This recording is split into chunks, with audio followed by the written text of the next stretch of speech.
We finally made it to Kaikoura after many attempts to go whale watching. Only this time we realized that whale watching is just not meant to be. The first time we had to change the date because Highway 1 is closed and the ride from Picton was just way too long. But now that we're here, the weather is not suitable to whale watch. So we're actually just doing a simple cruise. Always putting them on the spot. So despite the changes in our itinerary, we're still going to have an awesome day together because it is our last day together before we part ways. So let's enjoy the day.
Just the perfect way to conclude a last final day with my family here. Everybody's happy, including the crew on the boat, which was taking a million pictures as well with us.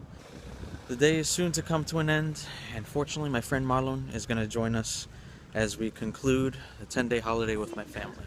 The office closes at 5:30. So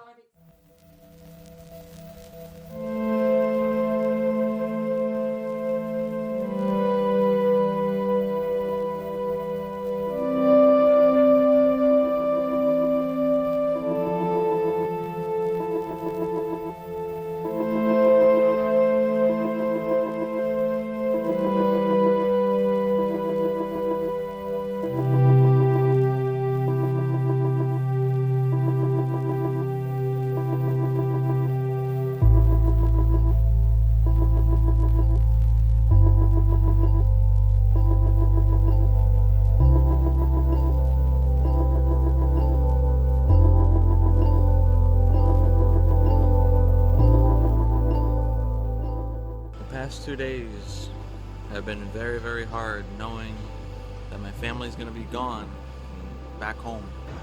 But just like I said in different videos, the fact that they've made it so far around the world to New Zealand to spend time with me and share the adventure here and create some amazing memories is something I'll cherish for the rest of my life. Goodbyes are always hard. I'm back in Auckland for the 4th time. I'm also in the very place I first stayed when I first arrived in New Zealand. Being here again, it's just weird. Today marks 2 months since I arrived in New Zealand, and to think that the journey here back to Auckland was very, very identical to when I arrived. It makes me think that I'm back to square one. Square one to me is a negative thing. In my case, this is positive. Yes, I hopped on the same bus. Yes, the journey here was the same. Yes, I hopped off, and yes, I made my way to the same place I stayed when I first started my trip in New Zealand. The only difference, 2 months of travel in New Zealand. Although I'm back in the same place, I'm literally starting a new chapter in my travels here in New Zealand. My next step is to get my motorcycle, and then when I'm ready, I'm gonna hit the road again and do what I do best, and that's travel. I think I'm gonna make my way back to South Island, where I will, for once in my life and my travels, find a job and settle for a bit, and then keep going. As always, I want to thank you for watching. Thank you for joining me on my voyage. It's been a pleasure sharing some amazing memories with my family. This journey, as I always say, continues.